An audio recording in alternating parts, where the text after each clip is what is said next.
1984, and you're visiting us in Los Angeles, Howard. It's nice to have you. Thank you. Okay, where are you living now? We live in Hot Springs Village, Arkansas. How long have you been there? Going on 4 years. So you like the retirement life down there? Love Well, we'd like to talk a little bit today about your childhood, going back to your time in Indiana when you met my father, a little bit of the family background. But to sort of set the family background, your father, Nathan, was Sid's mother's, Lena's brother. You were Right. brother and sister. it, right? And do you know when Nathan and Stella, your mother and father, met? Oh, I would say about 1911, 1912. And you remember, do you know where that was? Were they in the United States or were they in Europe? Oh, yes, yes. I believe it was in Chicago. Either there or in Milwaukee. And what do you remember about your childhood? Well, I mean, how many children were in the family? 2, brotherless and myself, but I would say we had a normal childhood. You moved to Chicago when? I was born in Chicago, and so was Les. But my childhood was normal, but I do remember your grandparents very, very well. I remember my grandfather, he passed away when I was 10, and my grandmother, although she was around longer, I wasn't that close with her. What do you remember about Zadie and Bubby? That's what I used to call Morrison. Well, your grandmother was a very loving woman, but she didn't show it outright as much as your father did. I don't know if that makes sense to you, but she was a very warm woman and very loving. And your grandfather was more outgoing, and he loved children the way your father does. And naturally, it's a funny thing, and your father and mother, it seems to be the same way. Not that your mother doesn't love you, but she doesn't show the affection the same way your father does. Am I right? Oh, I think that's a good statement. Well, your grandmother and grandfather was exactly the same. Would you say that, Sid? I guess. I think you're right. I know I'm right. Yes, you're right. But as far as a woman working hard, God, I wouldn't wish any man to work as hard as she did. Her life was spent working and working and working. Talking about the restaurant in Chicago? Talking about the restaurant And the boarding school she had. And all not the boarding school, but the boarding house. Yes, boarding house. And naturally, having to work so hard, her children did not receive the affection that maybe she would have liked to give them, but didn't have the time to give them. And your grandfather, was mostly the front man in the business. What I mean by front man, he'd see that the front of the restaurant was being run smooth and was cashier and seen that the waitresses waited on the people. And your grandmother just sweated and slaved in the kitchen and cooked and prepared the meals and seen that everything went out right. And believe you me, if you would have tasted her meals in her restaurant, you would have been a steady customer if she was living today. Were you ever living in the boarding house with my? No, no. My father probably was Yes. when he first came to the United States. But I was just a nephew, and the family at that time, and we were very close. The whole family was close. It's not like today. Your children will probably not even know their cousins or maybe their cousins, but their second cousins and so forth. But in those days, when excuse me, when your parents went to a dance, or when your parents went to the restaurant, the kids was part of the family, and they went there along with the parents. So what business was your dad in when you were growing up? Everything. And I'll amplify that by saying my father was in the tailoring business, he was in the restaurant supply business, he was in the nightclub business, he was a restaurant manager, he was a haberdasher, he was a real estate man, he was in the hotel business. I think that about covers it. In other words, he was gung-ho for anything that he thought he could make a buck at. And fortunately, in the end, he made enough so Mother didn't have to work when he passed away. What is it? Must be About 30 years now. 30 years ago, isn't it? Pancasella, I guess, Let's see, when he passed away, had to be in the early 50s. Wait a minute. Yes, yes. No. My dad passed away first in 49. Wait a minute. Yeah. And then when did your mother pass away? And 56. Well, I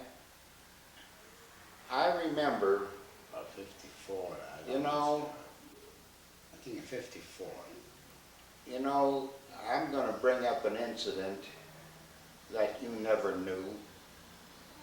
When my father passed away, your mother and my mother and I was riding in the head car at the funeral, and your mother, like I said, was a very sentimental person, and she just was all broken up. And I'll never forget this. Mother said to her, she says, "Now you stop that. Your brother wouldn't approve of you carrying on like this." And that seemed to get her together, because she was very, very close to her family. But her outward affection was not shown the way your grandfather's was. But it was there, believe you me. So if you remember when my father came to the United States, you had to be a little boy at the time. It was 1921. Oh, sure. I remember when he was bar mitzvah here. What do you remember about his bar mitzvah? Very little, but I remember when he was bar mitzvah. How old were you then? Well, I must have been about 7 years old. 6. Huh? 6, I think. Well, I'll be 56. 70. 76, and you're 70. yeah, so I was 7 years old. I remember your bar mitzvah. It wasn't it Claremont. I was going to say that at a little synagogue on Claremont Avenue, not very big. I don't think the place sat 150 people. I don't think so. So, What do you remember about the types of parties they had for bar mitzvahs and weddings? What do you remember about those days when they would celebrate something? What did they do? when they would celebrate them, and there was nothing put on, and the kids were there as well. as well as the adults, and the kids would be running around and raising hell, and the parents would look over once in a while to see that they didn't get too out of hand and said, God bless them, let them have a good time. And they would be eating and drinking, and if there was music, there'd be a chardash, and everybody would let go. It's not like that today, sad to say. Mike, you've missed a period in history that it's too bad it is gone. It was really family closeness. Everybody loved everybody then, and nobody stuck their nose up for the guy that had $1.280 more than the other fellow, because none of them had it. What was the financial situation in those days? How would you describe how your parents were off and how most of the people in the family got by? The financial situation was this. If people didn't have it, they didn't buy it. There was no such thing as a credit card. And as far as I know, our whole family, when they went to buy a rug, when that rug came home, it was their rug. And I don't think I want to dwell into some member of the family and downgrade them. Maybe Sid has, but I will not. But they didn't have much, but I assure you, outside of one member of the family, if somebody else needed something and they had it or possibly could help them, they were right there to do it.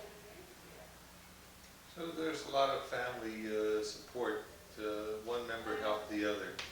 There's a lot of helping each other out then. Oh, very much so.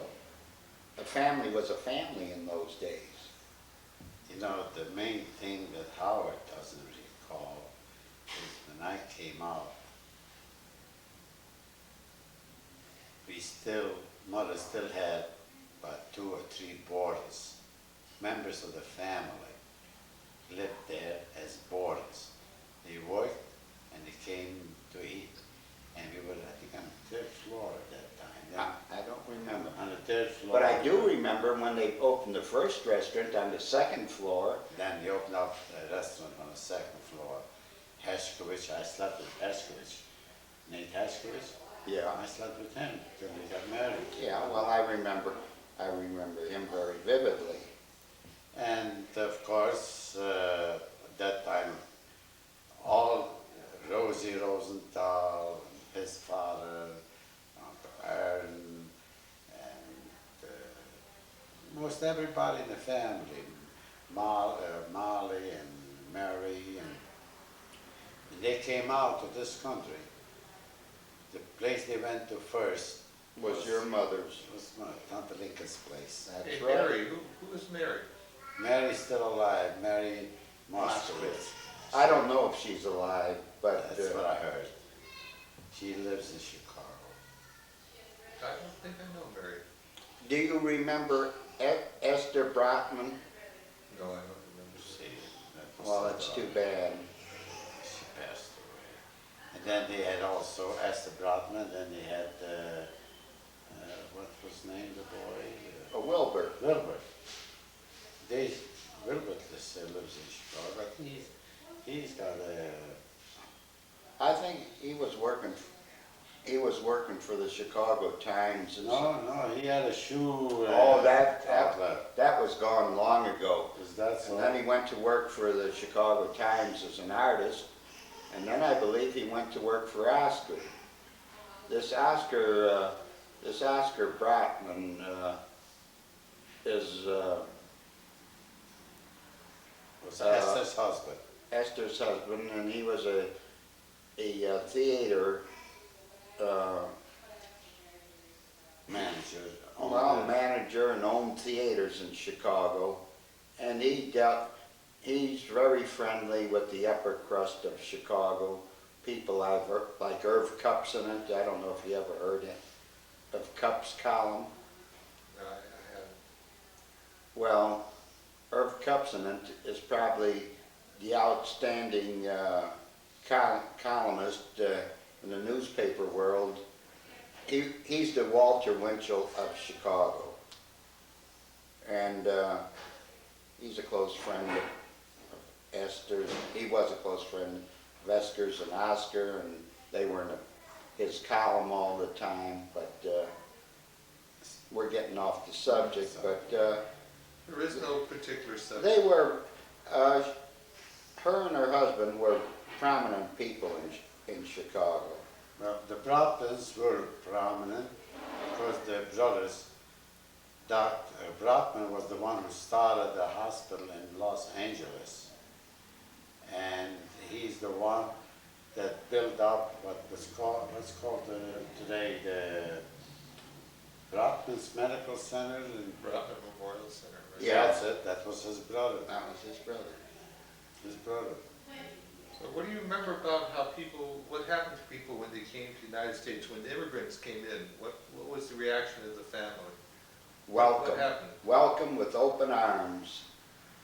Welcome with open arms. There was always something for them to eat and a place to sleep, even though it might have been a little crowded at times. So where were you living when you were like 6, 7 years old? Was it? We were living on the north side of Chicago. Was it in a flat? Pardon me? Was it in a flat? Yes. When I was six or seven, my father was in the haberdashery business on North Clark Street. He had a gents furnishing store. And we lived in the building in a flat in the back. And Wasn't your dad who bought the first car? Drove the first car in the family? Who was it? no, I wouldn't say that. Who was it? that I drove? would say your uncle did. Uncle Dave? Yeah, because my father didn't buy a car, well, maybe till 1929. I thought it was a Dodge. No, it was a Durant. A Durant, something like that. A Durant car. I don't remember who it was. I know one of the members in our family bought the... Well, maybe it was, because I don't think Dave went to He Gary. went to Gary in 26. If he went to Gary in 26, then Was your dad? he had the first car. First car. Because I thought maybe in 1929 he had that little grocery store, by Lincoln Park. Mhm. He had the car because they went to work. That's where I first moved out to Gary in 1926. And I lived with him. And No, you didn't. Were you out there in 1926? yes, You mean to say you were out there 6 years before me? absolutely, because he was that time when in partners they opened up the Northwest Packing Company with Gross. Oh, then You don't remember that, do you? No. No. I remember, but I don't remember what. And as a matter of fact, when I first came out, it didn't have nowhere to stay with my uncle. I stood over there at Gross's house, but not Gross. That was, he had, I think, 2 or 3 children. High class, Yeah. What was the name, the one that married? Milt Levenberg? Milt Levenberg, she was the oldest. Yeah. Very fine woman. Very fine woman. And then there was, I think, Joey, the youngest one. She has a sister. She also had a younger sister. Thelma was the oldest. Thelma Gross. And then she had a younger sister, Yeah. And then she had Maury Maury Gross. and then another Hermie. Hermie Gross. Yeah. That's right. She had 4 children. Yeah. That's where I lived with them. Because they had a big apartment. In the early 30s, you moved from Chicago to Gary. That's when you got to know my father much better. I assume that's when you got to know him better. No, we got to know Chicago. We weren't as close in Chicago because there was an age difference of 6 years. But as you know, when you and your brother are coming up, your brothers or your cousins, if they're 3 years older or 4 years older, there's a lot of difference in age. But as you grow older, it doesn't mean a thing. So what gave you incentive to leave Chicago and move to Gary? How old were you then? I think I was 18. I graduated high school during the Depression, and our great uncle made all kinds of promises, of which you probably already have heard about. But you're talking about great in terms of him being wonderful, as opposed to great as in terms of him being your uncle's father. He was watching out for our welfare. In that manner, I'm calling him great. Okay, because that's what I was... And he was always, he said, you come out, you learn the business. This was during the Depression, and I'll see that you get in business. And at that time, Sid, your father, was working for him, and I was working for him. And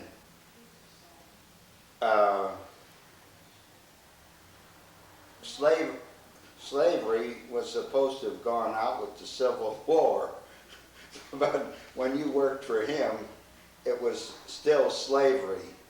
We used to work from 8 in the morning till 9, 10 o'clock at night, because he and 2 other men had all the relief business in Lake County at that time, and the people would send in their orders, what food they were permitted to get.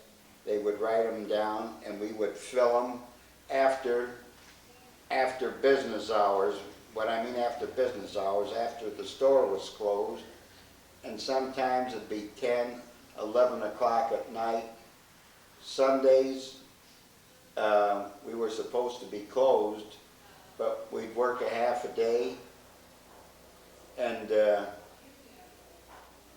at that time he was expanding, and he had 2, 3 stores, and if the store was closed on Sunday, we'd go in and take inventory in one of the other stores. So when I mean slave labor, it was exactly that. On Friday and Saturday night, we would worry at 6 o'clock. Then we'd start worry how business was going to be for the day. Friday nights, we'd be there to 10, 11 o'clock at night preparing for Saturday. So, like I say, I guess we put in about 75 hours a week, a minimum. So Uncle Dave was a tough taskmaster. You would not to the people on the outside. He was the greatest person living. He gave you ice in the winter.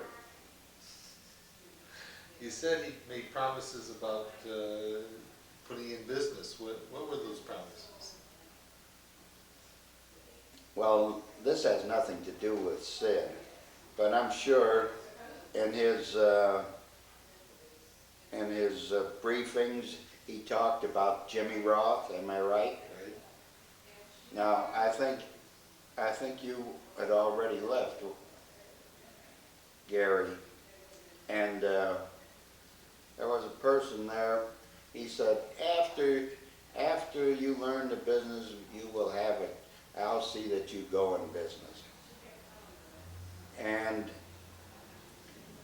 there was a very close friend, dear friend, the most wonderful man that ever lived, and a heart as big as gold, or as big as can be, I would say. And he worked for his brother, Louis Roth, who was one of the other two who shared the county business with my uncle. And there was a fellow there by the name of Rahudis who had a grocery store, and he made a good dollar. But he wanted to go in the nightclub business. And he opened a beautiful nightclub there, and he took the money out of the grocery business and put it into the nightclub. And naturally, the club didn't go over like he thought it would. Kind of the times, depression. So he was going bankrupt. And this Jimmy and I went out to see him, and he told us right to our face, he says, "I'd like to see you kids get that store." He says, "because you're young and you can make it go." So when I went back to my uncle and said, "Uncle Dave, we went out to see Mr. Rahudis and he's going bankrupt, and if we can, we'd like to take the store over." So he, being in a much better financial condition than we were, he went to the creditors and excuse me, he told the creditors that he would be responsible for Rahudis's debts, and he took the store over. Meanwhile, his good friend Louis Roth went and bought the building that Rahudis had the grocery store in, and he pushed his good friend and our Uncle Dave out. Out because he took it away from the boys. So then he put Jimmy in as manager, and Jimmy, with his personality and everything, he worked that store up, and his brother Louis made a fortune there. And after several years, Jimmy finally told him, "Either you give me a partnership or I'm going to quit." So his brother Louis, realizing what it meant and how much he'd made, he reluctantly gave Jimmy a partnership, and then after several years, Jimmy bought Louis out. So after I saw which way the things were going, I left and came back to Chicago. Now, when was that? Well, 1934, 1935. And then the NRA come in. You got married too. No, I didn't get married. When No, did you get married?